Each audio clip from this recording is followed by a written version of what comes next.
Magandang araw! Welcome sa ating sweet home cooking. Ngayon ay gagawa tayo ng Filipino Style Coconut Macaroons. Maghanda ng 80 grams na butter.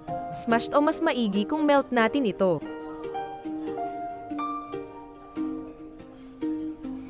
Ilagay ang 1/3 cup na brown sugar. Haluing mabuti.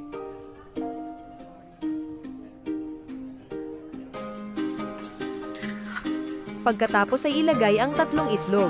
Paisa-isa natin itong ihalo.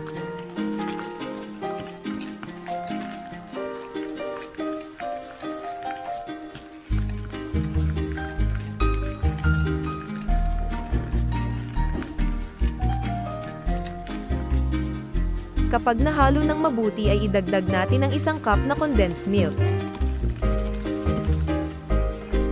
Continue mixing hanggang mahalo ng mabuti ang ingredients. Idagdag ang 2.5 cups ng desiccated coconut. Ihalo lang natin hanggang sa mag-combine lahat ng ingredients.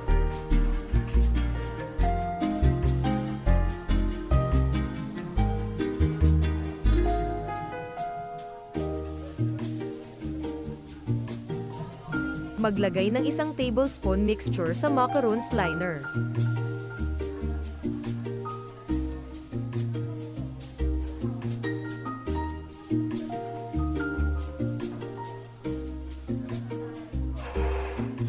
Kadalasan ay binibake ito sa oven, pero sa recipe na ito ay gagamit tayo ng air fryer.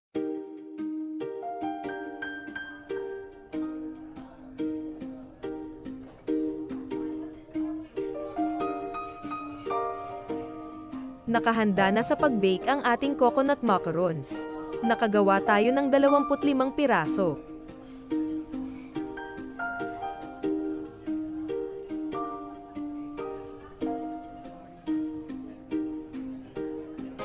Set natin ang air fryer sa 155 degrees in 10 minutes.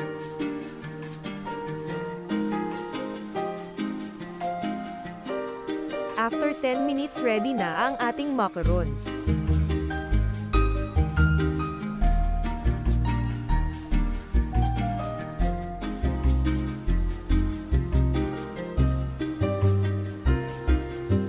Try mo gawin itong Filipino Style Macaroons.